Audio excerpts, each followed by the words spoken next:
afternoon here in Europe, good morning if you're watching in the US, and good evening in Asia and in particular in Taiwan. Welcome to today's event that's featuring Digital Minister Audrey Tang from Taiwan, talking about how Taiwan handled COVID-19, including using civic tech solutions. I'm Jonas Plesner. I'm Executive Director of the Alliance of Democracies Foundation. I'm broadcasting here from Copenhagen, Denmark to you. It's fantastic to kick off our second under the catchphrase and hashtag defend democracy. The reason is that COVID-19 virus is not only putting our health system under strain, it's also straining our shared democratic values. Freedom of movement and assembly has been curtailed in worldwide lockdowns. Governments, sometimes with full transparency and sometimes with none at all, are using electronic tracking and health data collection to spot and follow infected citizens. Some leaders are seizing on this moment to consolidate power. In Europe, Hungary stands out. In Cambodia, the crisis has been used to clamp down on opposition politicians by using sort of fake news legislation. So we all want to come out of this crisis alive, but we also want our political systems of freedom and democracy to survive. That is the priority we're pursuing in the Alliance of Democracies Foundation. Last week, we did our first session on how democracies and autocracies handle the coronavirus with Julie Smith, Director of German Marshall Fund in Washington, D.C., and Toby Simon, CEO of Synergia Foundation from Bangalore, India. If you haven't watched that already, I highly recommend it. And it's our YouTube and Facebook pages. Do subscribe and like, if you like it, of course. Let me also mention that all of this here being on screen in this way is new for us, so bear over with us if there are any technical mishaps. Today we are on Skype, last week we were on Zoom. We're trying out different sort of methods. We are democracy defenders, not YouTubers. So we're learning on the go. Fittingly, today is National Health Day. So let me also express my thoughts with all the people suffering around the world due to the COVID-19 virus. My sympathy goes out especially to anybody listening in who themselves have been infected with coronavirus or who has family members or close relatives who are. And also on this day, a big shout out to the many heroic health personnel performing under very difficult circumstances. These are extraordinary and tough times for all of us around the globe. Now let's turn to Taiwan that we're going to talk about today. Taiwan has very few cases of COVID-19, although the country is only around 100 kilometers away from China. Taiwan has 23 million citizens, of which over 800,000 reside in and 400,000 work in China. In 2019, 2.71 million visitors from the mainland traveled to Taiwan. With that background, it is astonishing that Taiwan until now has managed so well. Let me just here for a moment share my screen and show you a sort of info graphic here. Oh, there it comes over here. Here, on this one here, you see, which is Johns Hopkins, that has a really good tracker of the global spread of the virus. You see the two big epicenters in now the US and Europe, and of course China, where it all originated. But out here you have Taiwan, and it also shows Taiwan up here with only 5 in global comparison, very small, 5 dead, and 376 confirmed cases. So that shows sort of, I would say, the sort of uniqueness of Taiwan's case. Our guest today, as I mentioned, is Digital Minister Audrey Tang from Taiwan. I had the pleasure of meeting Minister Tang during the parliamentary and presidential elections back in January. There I had my first dose of radical transparency, one of the novel elements Minister Tang has brought into government. You can still read the full and unedited transcript of our talk somewhere on the internet.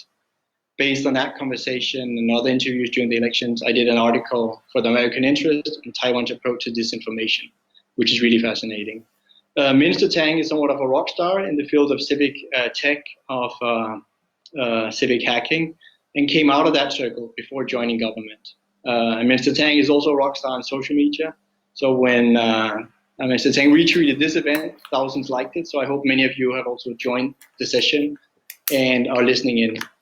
Minister Tang, I'll now pass the floor to you. I would love for you to explain some of the elements of the Taiwanese success story, including, of course, the use of technological solutions and empowered citizens so that we can all learn from it.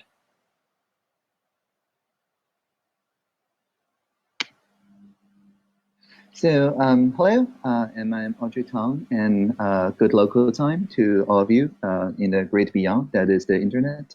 It's truly my pleasure to share with you some thoughts around our work both in civic technology, as Jonas mentioned, but also how government technology is built upon the civic technology in the idea of co-creation.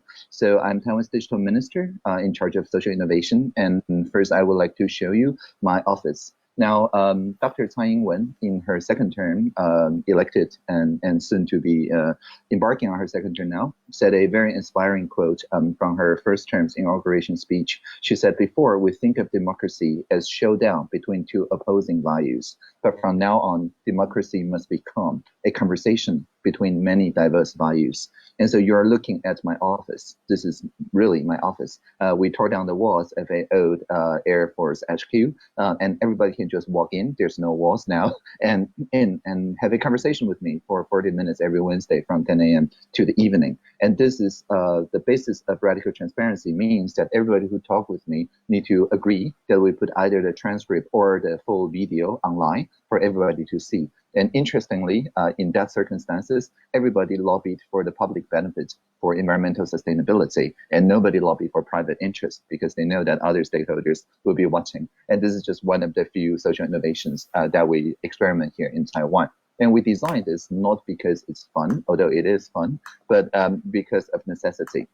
Taiwan is, I think, one of the freest place in Asia when it comes to freedom of speech, freedom of assembly, and so on. But tackling the disinformation crisis, those intentional, harmful disinformation that tries to sow discord in the democracy, many jurisdictions resorted to more authoritarian measures that puts a minister's word somehow above a journalist's word and encroach on journalistic freedom. In Taiwan, we only gained the right to get the presidential election running in 1996. So we still remember what it was like to have no freedom of speech and freedom of press, and nobody wants to go back there. So we're kind of forced to innovate the ways to counter disinformation, as well as other, modern source of outrage. Is a sort of virus, is a virus of the mind that puts people into non-talking ideological camps. And one of the main way that we respond to it is what we call humor over rumor, or a rapid response. Whenever there is a rumor within an hour, we have a clarification that is very funny using mimetic engineering ways that make sure that it goes viral. So this is just one of the pre-COVID example. It used to be that there was a rumor that says perming your hair will be subject to $1 million fine starting next week. And that's, of course, not true. But if the government simply says it's not true, research shows that it only reinforces people's what the stereotypes they have. If they distrust the government says it's not true, makes people distrust the government more. And so what's important here is the government need to trust the citizen and trust the citizen with a sense of humor. And so you're seeing now the premier, the prime minister of Taiwan, posting this an hour after the disinformation goes online. And he said, "I may be bald now, but I will not punish people with hair." And he additionally says in the fine print, the labeling requirement for hair product is being introduced in 2021. And now that was a photo when the premier was younger, but now the photo as premier looks now says, however, if you keep perming your hair multiple times a week, it will not damage your pocket, but it will damage your hair. And when serious, you can just look at me to see the result. And so it's a good kind of humor. He makes fun of himself. He's not making fun in the expense of other people. And this goes viral far more than the disinformation package. So much so that if you search for perming hair fine or whatever, you always find this picture. The original rumor is forgotten. And that way we ensure that we only add to the clarification without censoring anyone. And so this, of course, relies on collaboration with journalists. So we never use the F word, the fake news word. We always say that disinformation is the best counter strategy is to make everybody a journalist, everybody a news producer.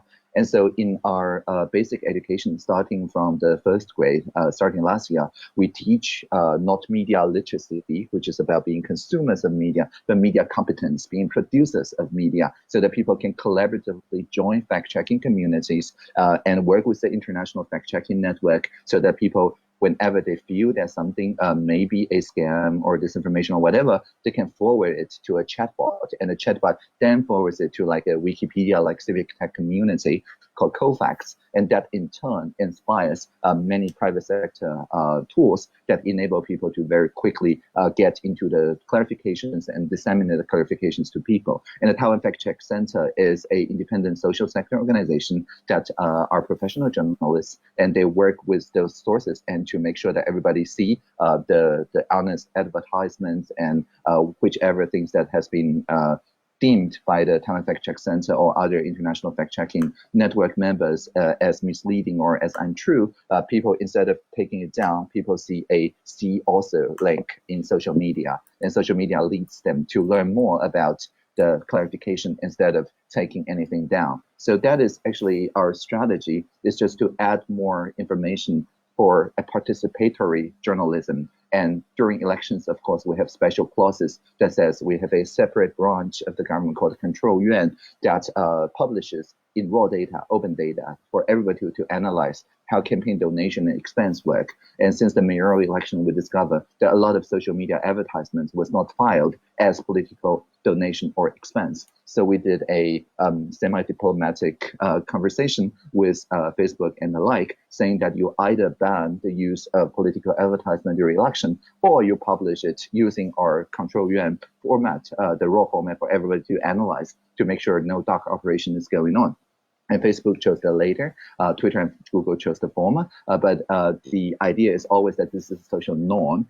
People already understand that the Control Yuan published this number, and the independent media already works with it. So it's very hard for social media to say that, okay, we don't do this in Taiwan. They have to do this in Taiwan. Otherwise, they may force be looking at social sanction instead of government sanctions. And so I would just use two examples, and before going into our Q&A session, to show you how this fact-checking system through radical transparency works in action. For example, before the election, there was a popular disinformation campaign that says the Hong Kong protesters were quote-unquote exposed to be quote-unquote paid to murder police, which is, of course, a very serious accusation. And for example, this is a popular picture that was making the rounds in Taiwanese social media. This is this 13-year-old thug bought new iPhones and things like that. Except, of course, the original photo came from the Reuters, and the Reuters caption says nothing about iPhones or things like that. It's just a matter-of-fact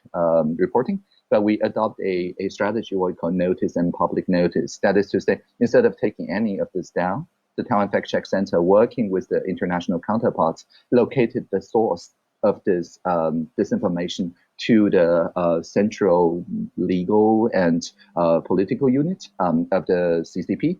And what they have done is they posted that in the Weibo, and people started remixing that propaganda, which is obviously untrue, not to mention copyright violation on the Reuters photo, into the social media and remixing into it. So instead of taking it down, we make sure that everybody look at this picture, learn where the source comes from, and that in turn makes people aware that there is propaganda going on. And there's another one about making invisible inks for ballots during the casting process. Again, this is resolved through radical transparency by making sure that everybody, YouTubers and so on, can live stream the balloting counting process in each individual voting places so that people can see with their own eyes. It's actually very popular to just look at how the counting works and to ensure that there's no invisible ink or whatever going on.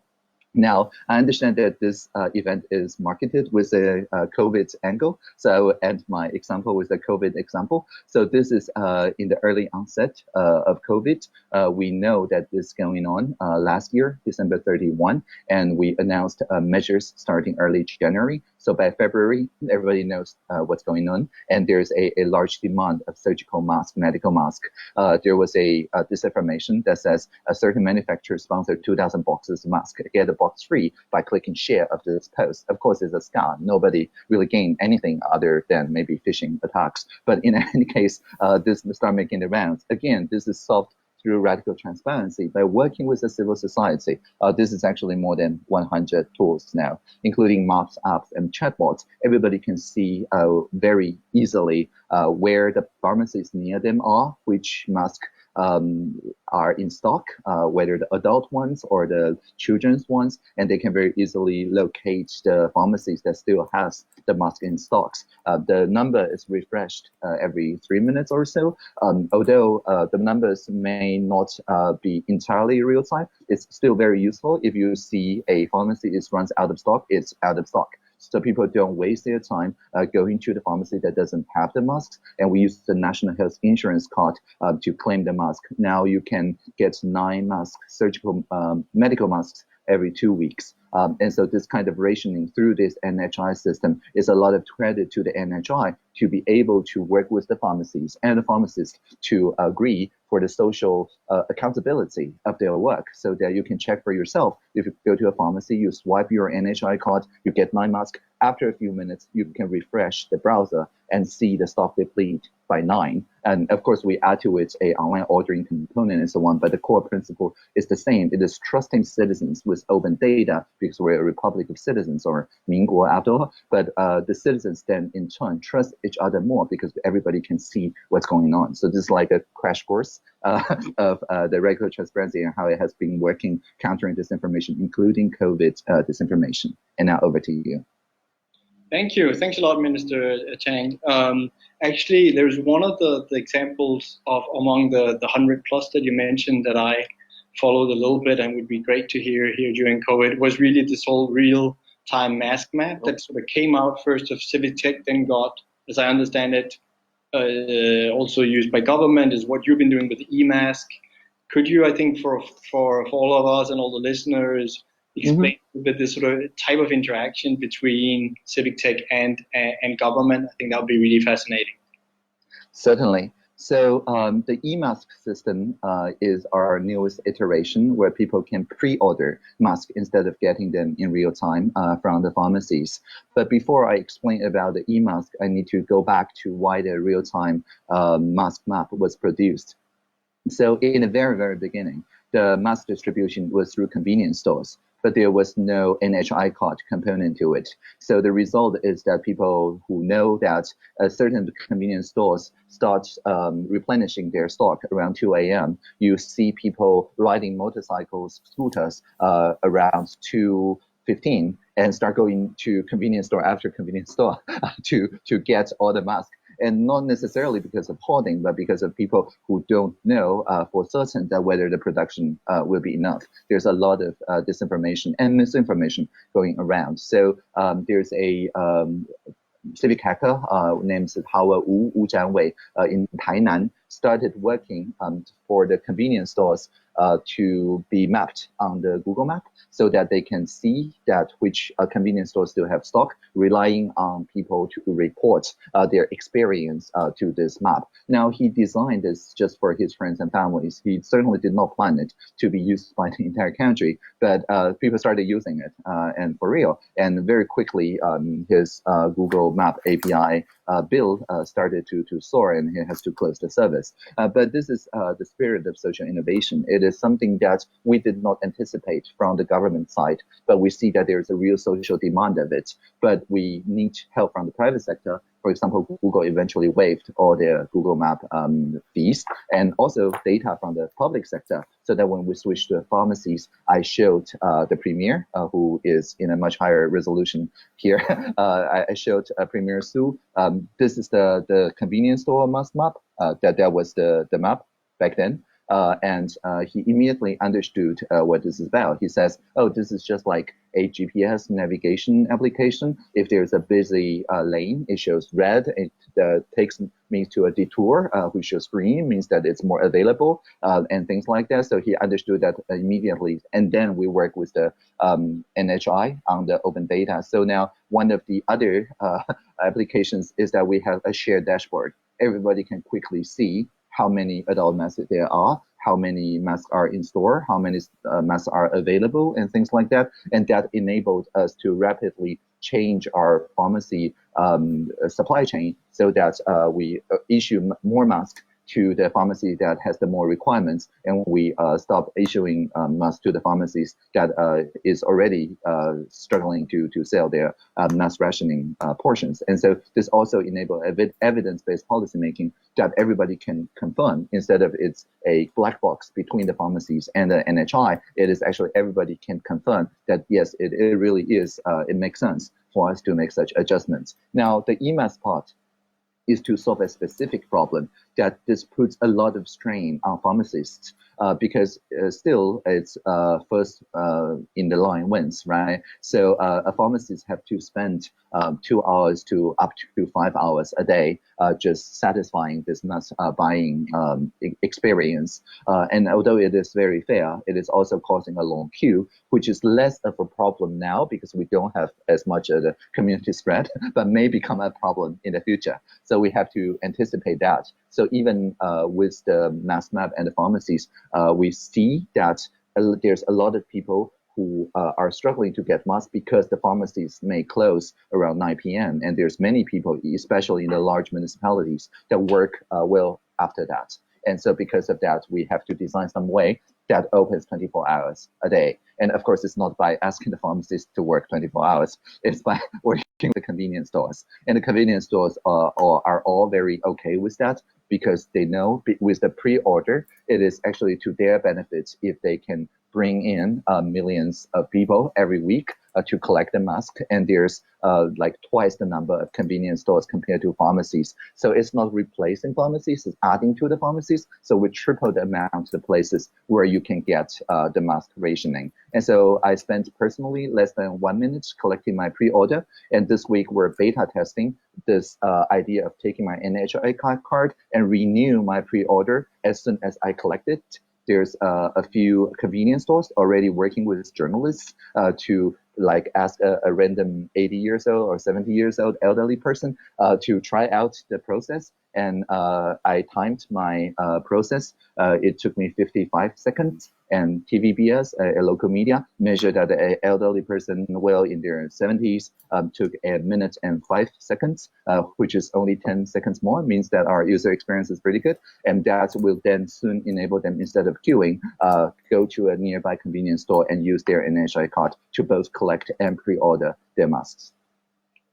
That's great. I would say you even Taiwan even had that many masks also in store that you were able to give a mask also to Europe, for example. So I would say as a European, thank you for that. So that's good. You had a good system to take care of your stock.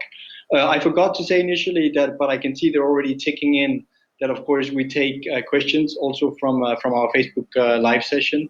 So do type in your questions if you haven't done already. And I see a lot of people are, even though I hadn't announced it already, doing that. I wanted just one more question before turning to some of the audience question, is just what would you, if you single out one element that's been sort of really for you the success story behind Taiwan's handling of COVID-19, what would that be? Well, I think we started really early on. That is the number one reason. We started last year, and not many countries can say that. Most countries started this year. And so I think that makes the crucial difference, because back when people were still saying that, oh, it's limited person-to-person transmission and things like that, we already started everything that we learned during SARS. Now, of course, the NCOV, the COVID-19, is not SARS. So it turns out that mask use is even more important than during SARS, because of people who doesn't have symptoms, who are still contagious and so on. But deploying all the defenses as if it's SARS coming back again, starting last year, I think really helped, because we were kind of inoculated as a society. People who are above, say, 20 years old, remember how it was like, how bad it was during SARS. And people then want to mobilize as a society, not fully trusting the government, in fact, not fully trusting anyone, but just as the society to mobilize ourselves against the defense. Now, of course, the CECC, the Central Epidemic Command Center, really helps also, because every day they hold a press conference working with the journalists, as I said, provide real-time clarifications, and all the press conferences is like, ask me anything. Everybody can ask the Ministry of Health and Welfare anything, and the press helped a lot in, for example, contact tracing and things like that. And so working with civic sector, working with journalists, not for the people, I think is the key to the success of Taiwan. That's great. Minister Tang, just remembering you have to stop screen sharing otherwise we would love to see you, but now we have sort of the blank, there you go. Perfect. So let me turn to some of the questions. And as I imagine from Europe, you already have a lot on sort of privacy issues, which is something that's very big here on how does this sort of potentially change the relationship with government on health data, how much are you allowed to track infected people. So I have one here. Is it true there are also apps that show where COVID-19 infected people are or have been, and how does this match with privacy issues? So I think that's a good one to hear Taiwan's experiences and as Europe is grappling with this, how you see this and what practically is in place in Taiwan. Mm-hmm. There's no app per se. There is a civic sector developed tool that allows people to compare what their personal digital trail, like the Google Map related data and things like that, against published trails of people who are infected. Now, we do not, as a rule, publish such trails of infected people. We only do so if the CECC can safely say that it affects a large number of people and they cannot do the contact tracing all by themselves. And so I can share my screen again. I think this probably doesn't work without a screen share. So this is how the website, not an app, looks like. And as you can see, this is used in a 4-step process. The first one is making sure that this website is authorized to download your personal data from the Google Maps timeline, but this is strictly in your browser. It's never transmitted out of your device, and it's not government developed. Otherwise, it will have a GOVTW in its website address. And the second is to select the period to download. And the third is to select available data. Now, there was one published case from Israel, one from Korea, and now one from the recent holiday. The CECC just announced a area with very high population density.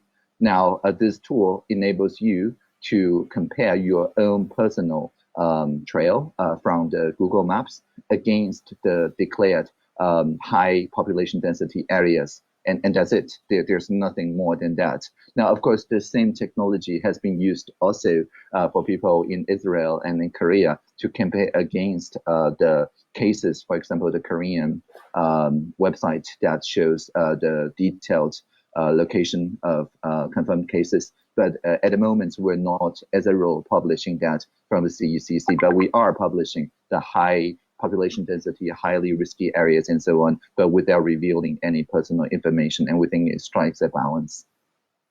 No, that's very interesting. Also, has there been any thoughts then in Taiwan as a follow-up question on the private company involvement in the sense that I know in the US, there was also an idea of an app, and it was through a sort of Google subsidiary company, and there was a bit of a backlash, at least in one article I read, about that of like giving a private company that much access to people's sort of health data in this situation. I don't know, has there been any discussion with, since you use Google Maps for this? You're right, but the Google Map relationship with the website that I just showed is non-governmental, right? It's strictly a tool, an open source tool that allows people to query their existing data stored at Google. So we're not making tools to, for example, enabling the sharing of their digital trails to the CECC. So that need to be said very clearly. We're not encouraging from the CECC the use of people who report their own data for a number of reasons. First, application level doesn't tend to enable the fine-grained contact tracing that is necessary. And Taiwan, for each domestic person diagnosed, on average, we contact trace around 200, 300 people. And then this contact tracing is done not by people voluntarily opting in data, nor is there opting out. There's nothing like that. It is actually just by traditional contact tracing technologies. Now, for people who are under quarantine, there is a digital fence. But again, it's not by installing an app or anything like that. It is by the 5 telecoms voluntarily working with a legal basis that is ruled as constitutional. Right after SARS, there was a challenge in the constitutional court, like whether it makes sense to physically barricade people from leaving their quarantine places. And the constitutional court said, yeah, it's somewhat constitutional, but there needs to be a due process and things like that. And so we work on the due process. And so for people who travel from abroad, who are under home quarantine, if they don't have a mobile phone, we give them one. Otherwise, their own personal phone is used. The 5 telecoms in a data collaborative makes sure that if they break the digital fence, the contact tracers are after them like within 5 minutes. And so the private companies are working in a much more fundamental level, the telecom level, rather than from the app level. Especially if you have played any location-based games, you know how easy the app level data can be manufactured, but it's much more difficult for the telecom data to be manufactured. Of course, I must say that once you're outside of quarantine, we no longer have the legal basis to work with the telecoms to trace your whereabouts. So this is strictly for people who are under quarantine.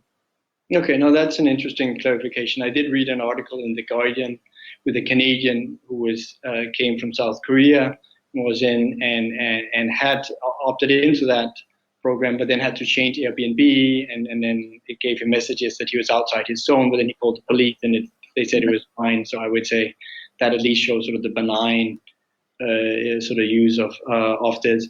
I have a good question here to you, Minister, as well. By Mohan Adhikari.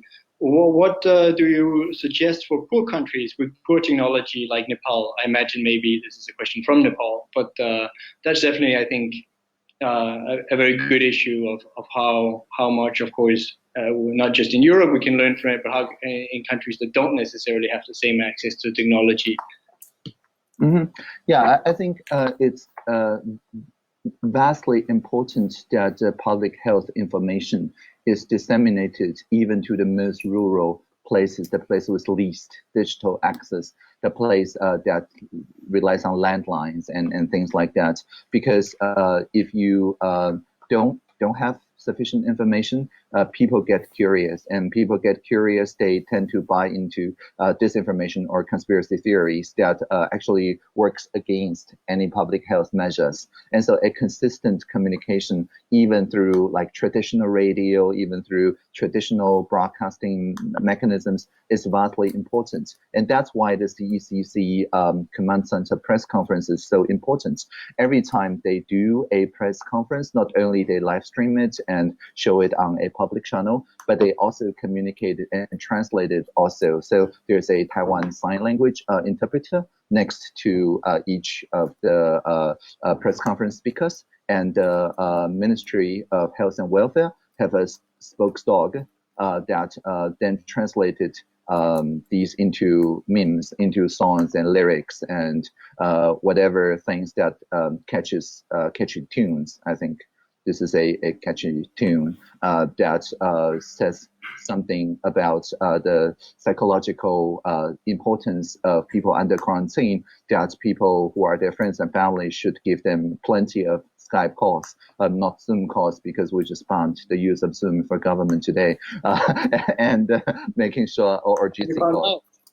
Yeah, or whatever. And so it's important for these things are cute and interesting by themselves, so that people will be compelled to print it out, to post it as community posters, to just share them in a word of mouth, and in very simple words and bandwidth that makes sure that it is actually much more convincing and much more useful a way of communication than scholarly papers, which is of course very important, and we backed everything with academic research, but it's important to have viral video and viral posters as well. That's cool. I have actually a question in that regard from Rasmus Gesø Bertelsen. Whether anyone in the Taiwanese society have opposed these sort of ICT initiatives. So that would be interesting to hear if there's any sort of discussion in the Taiwanese society about where is the borderline, and there are people that feel in some ways it's already being crossed. obviously.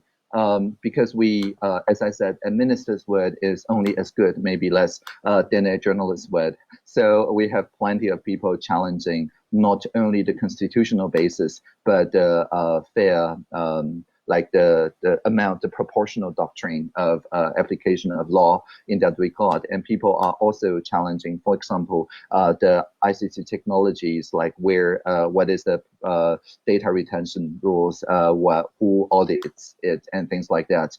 Now, I think there are two responses to this. One is that it really showed that we really need a data protection authority in the GDPR style that is independent of the administration. We do have a privacy office under the National Development Council, and we do have the Department of Cybersecurity. It's just they are not independent organs. And so people tend to consider them a part of the administration instead of part of a oversight unit.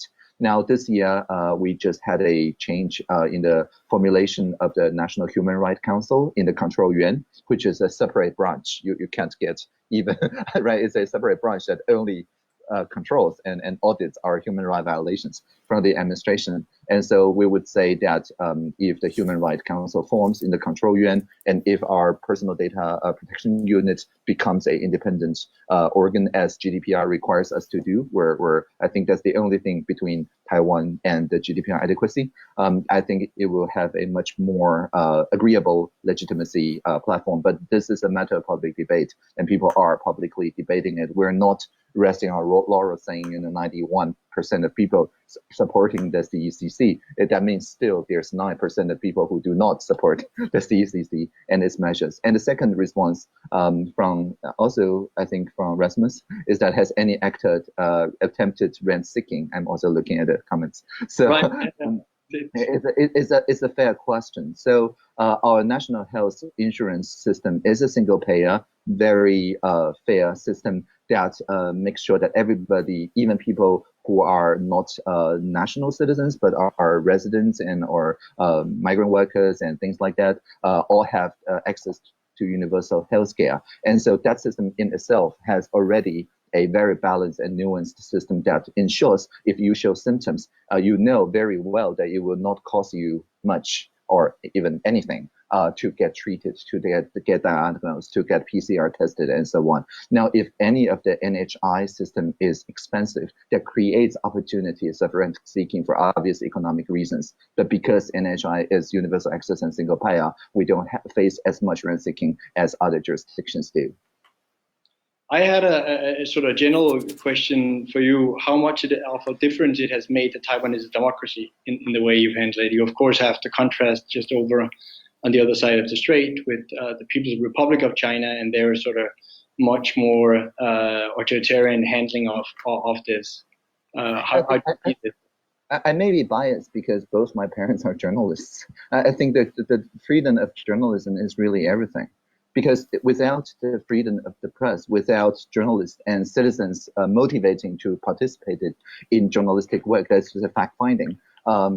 Even the cabinet ministers knows nothing about what's really happening, right? The journalism branch, if I may call it a branch, is the branch that keeps everybody honest and accountable for their actions. And without the journalistic branch, a single whistleblower really cannot do much, even in the age of digital media. And so I think Taiwan benefits a lot from a robust journalistic community, and the journalists who work very hard, like the CECC commander tells to the journalistic community that you really are like detectives, like a army of detectives, and he offered to teach them free classes in public health and epidemiology. And so them as people who hold both the CECC and all the private sector actors accountable, make sure that people get alert, early warning of any new developments of the coronavirus situations, even before the cabinet ministers do. Now, an authoritarian regime, a top-down regime without this freedom of journalistic doesn't have this access of early warning system and may make decisions based on poor information. I think that's a very good point. And I think we all, including WHO, relied, of course, on Chinese data at the beginning of the outbreak, which made that 14th of January, now a little bit infamously, the WHO could send out a statement saying that there was, based on Chinese sources, no credible human-to-human transmission.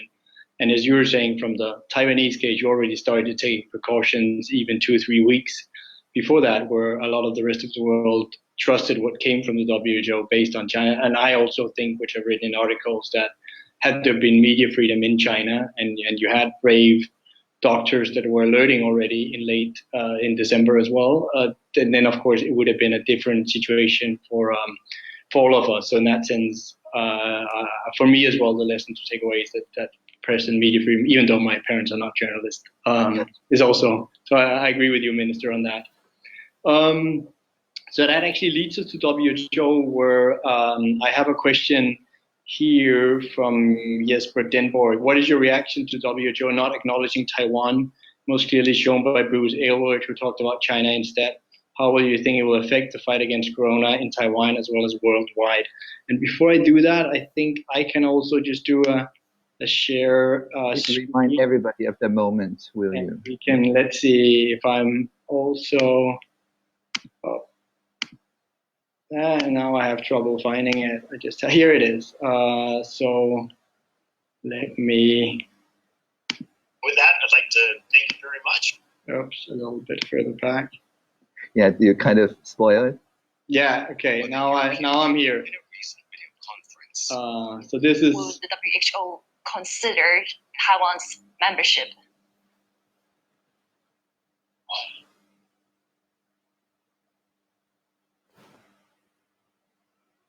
Hello?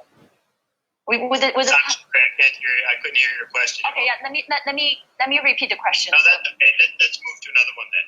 Right, because I'm actually curious on talking about Taiwan as well, on Taiwan's case. So I think this here pretty much shows, and is of course the one that many people have been watching, and now I have to stop sharing my screen as well. So I think that pretty encapsulates sort of some of the WHO reaction. We had actually would love to have had Yvonne Tong, the Hong Kong journalist, asking this question also. Yeah, I will never hang up on her. Exactly. That's we would exactly promise her not to hang up on it, and that any question on Taiwan would be free and would be answered. So, but I think that's a good segue to the question here about WHO that asked by Mr. Denborg. Yeah, I think it really is a problem, and not specifically for people in Taiwan, but people from over the world, that our early warnings were unheeded. And this is a very sad situation, because we've been saying loudly and clearly about the medical evidences that we've gathered. And even before the WHO said anything about this being a people-to-people transmission, we've been saying this very clearly as well. And the early numbers of prediction of the R0 values, of the exponential growth and things like that, of course, we offered, our scientific community offered to the preprint servers and things like that. But for the political people, for the appointees, as well as the ministers all over the world, they, unless of course they were themselves epidemiologists, such as our vice president, who literally wrote the textbook of the epidemiology, unless they also participate in the scientific community, they could not get early access of Taiwan's information. So just as journalistic community is very important in the Taiwanese society, Taiwan is very important in the global society for access to other ministers and to talk about the early evidences as well as the ongoing contributions that we're making. And there, as digital minister, do you have some suggestions how to, I would say, almost bypass that, between the links between civic society, between civic tech, that there were other ways of sharing this? I mean, I had personally thought, but this is maybe a bit old school, that WHOs could have a sort of whistleblower function, so they don't only get information from the countries where they can't rely on all member states, as we've seen with China. But maybe you have some ministers, some innovative ideas there of what would be the way to sort of share these things, and it doesn't necessarily all have to go through the WHO. Yeah, there are a lot of collaboration, for example, between Taiwan and Japan on the counter-COVID strategies. And this is just one example. This is a pretty nice looking dashboard is developed by people from Kofu, Japan, but also from many other contributors. Now, I think I contributed a single word here. It used to say traditional Chinese characters and with the wrong character. And so I was responsible for fixing that character. But many people from the Gov Zero community in Taiwan helped in the translation of this, so that if you're visiting Tokyo from Taiwan, this is a very useful information for you to see. But this is also because it's on GitHub being forked, meaning more than 1,600 people changed this to fit their own purposes. And so you can very easily see not only it's been translated to I don't know how many languages now, it's also been adopted by people all over the world, not just in Tokyo, and also over Japan, so that you can, for example, just a civil society contributor, just to take a look at that dashboard and decided, hey, why don't we just put the CECC data in?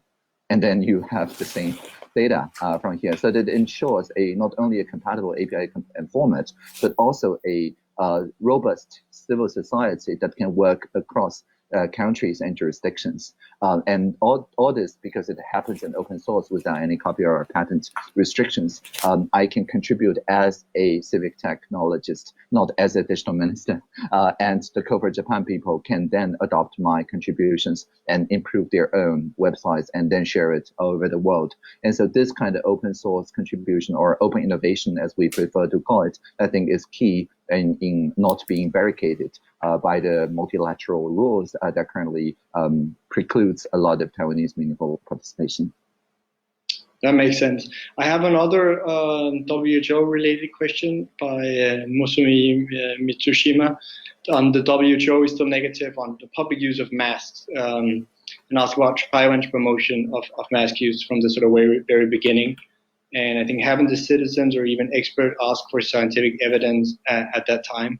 So I don't know the scientific whether mask. Would love to hear your thoughts on that question. Sure. We know very early on that without good hand sanitation habits, mask may be counterproductive, because it gives people a sense of security that then makes them touch their faces more, which is, of course, detrimental to any virus. Now, there's two obvious lessons to draw from this widely agreed study. One is that you should recommend against wearing mask, but one is that you should ensure that everybody learns how to wash their hands properly. Now this is washing hands with soap properly. It was a social innovation hundreds of years ago. But this is not something that by a decree or a regulation or a penalty in a top-down way, authoritarian government can somehow, over the course of a week, force everybody to wash hands properly. I don't know of any invasive technology that can make people do that. But it is actually a social innovation in the sense that everybody can improve on it and share how they wash hands much more effectively, and also make sure that people remember the mantra of how to wash hands properly and so on. So it gives a lot of good opportunities for the cultural innovators, that is to say mimetic workers, and making sure that everybody can remember the most important 7 characters, or 左右开工大力丸, which is how to wash hands properly. So just on how to wash hands properly, there's any number of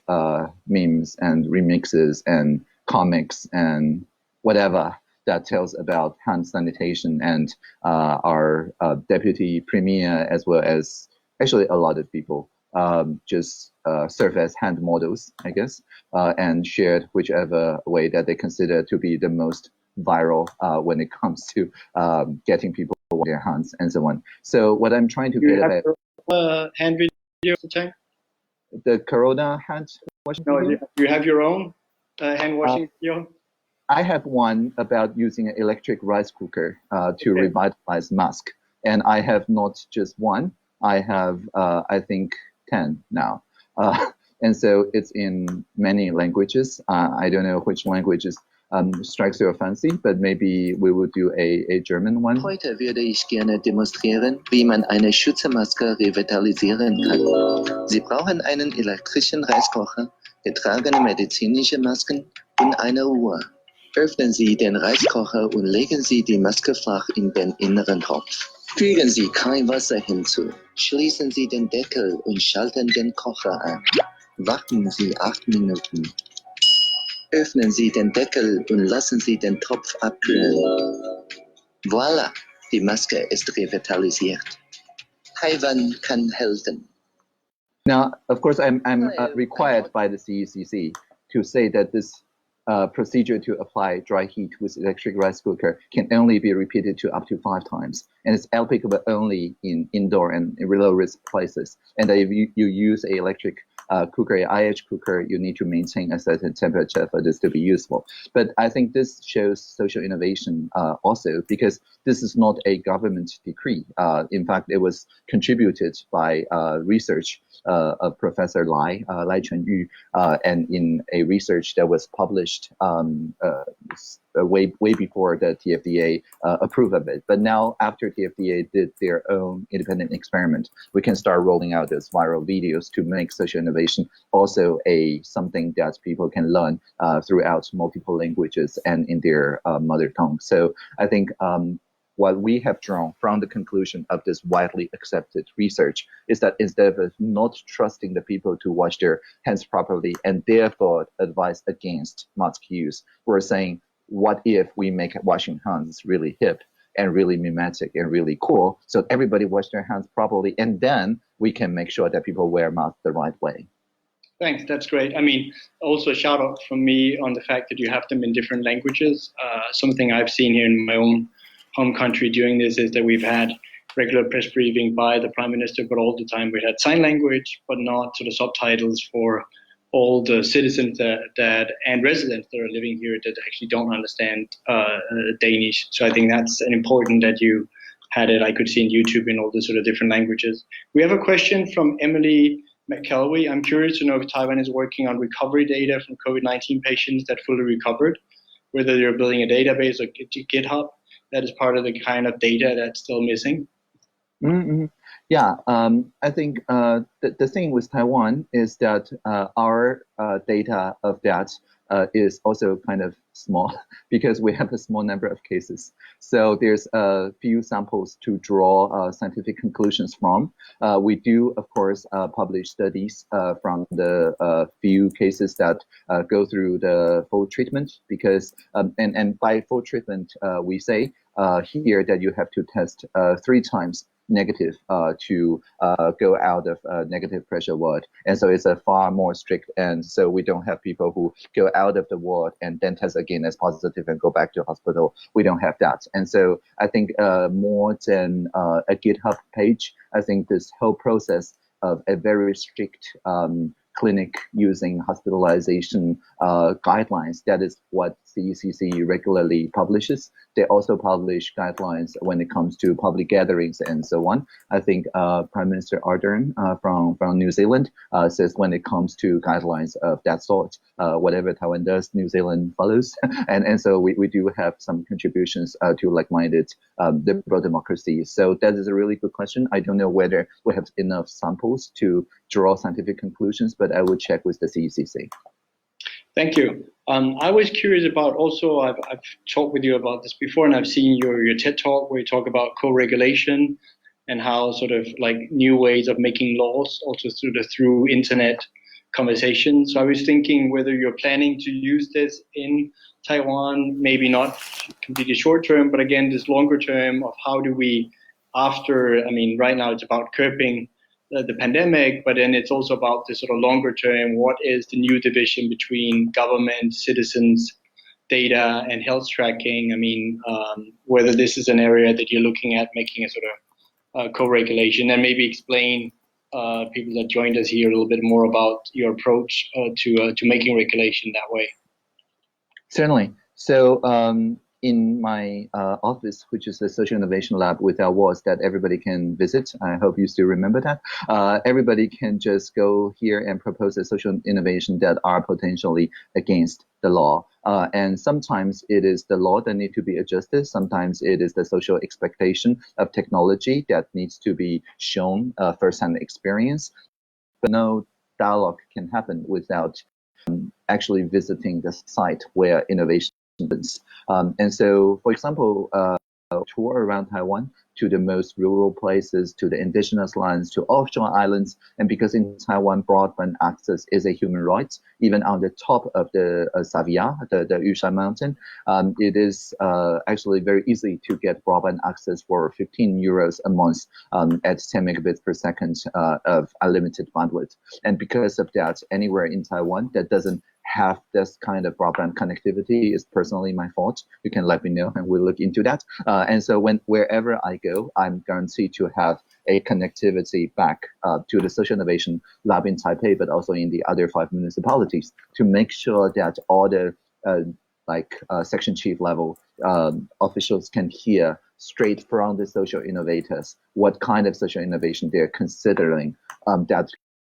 a common problem that aligns with the SDGs. And that in itself is the SDG that ensures responsive, inclusive, and representational decision making. And so every year we hold a presidential hackathon that shows people whatever they want to change, whatever they want to make the society better, as long as it's about the SDGs, from enabling people who repair water pipe leaks using machine learning to assist them to find the places that leak, to people who in remote islands, instead of flying people through a helicopter to the main island for treatment, enabling local nurses to co-diagnose with special doctors from the main Taiwan island. And so all of these ideas gets into the presidential hackathon, ends up getting into an incubation round where we work with them, and 5 teams every year won the presidential trophy, which has no monetary awards, no monetary prize, but the trophy is a micro projector.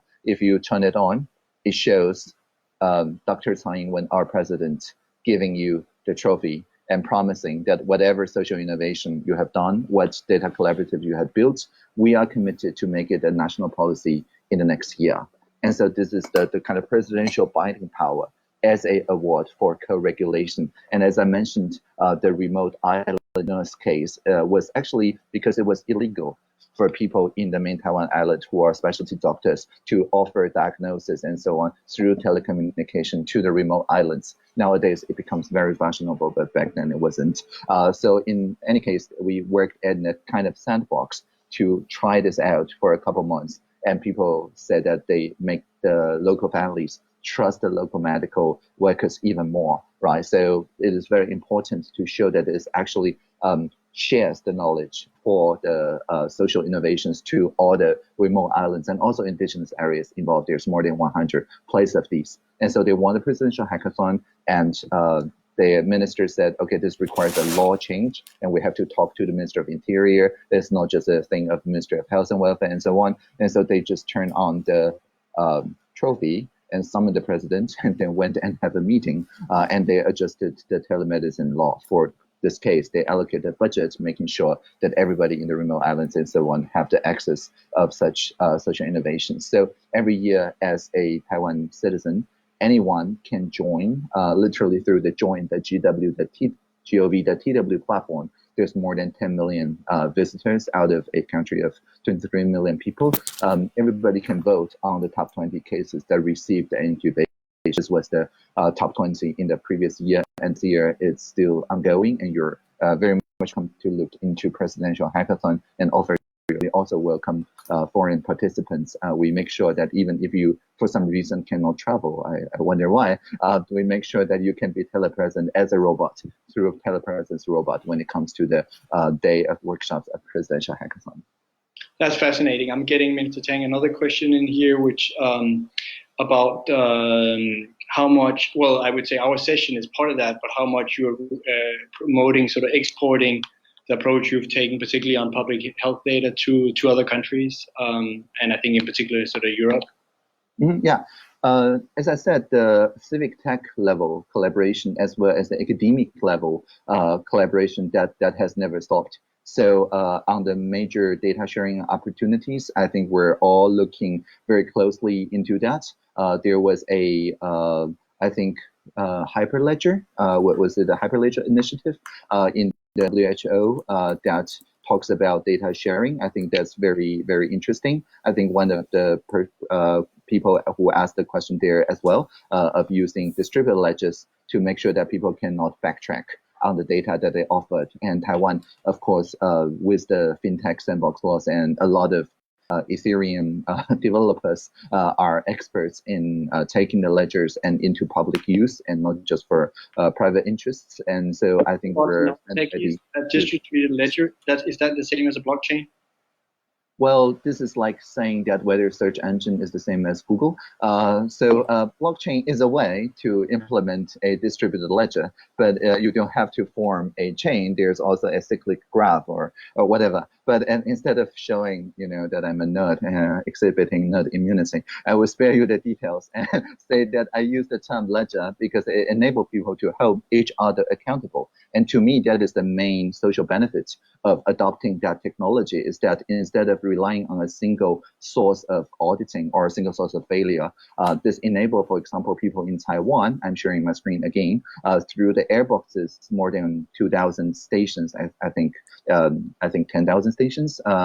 So all across Taiwan, people who are primary teachers and so on measure their air quality, PM.5 and the like, and wrote to a shared ledger maintained by Academia Sinica, our research facility directly within the presidential office, that ensures a fair representation of what really is like on the field of people when they report the air quality. This is very rare, by the way, in our part of the world. In many East Asian jurisdictions, when I showed this picture, their minister obviously said, how would you let the social sector gain legitimacy over you? Because our environment minister only have less than 100 measurement stations when this began. But when the civil society, the citizen scientists pull together their data and form the data collaborative, they gain more legitimacy because obviously you're going to trust your child's primary school teacher, not a faraway measurement device. But because Taiwan has absolute freedom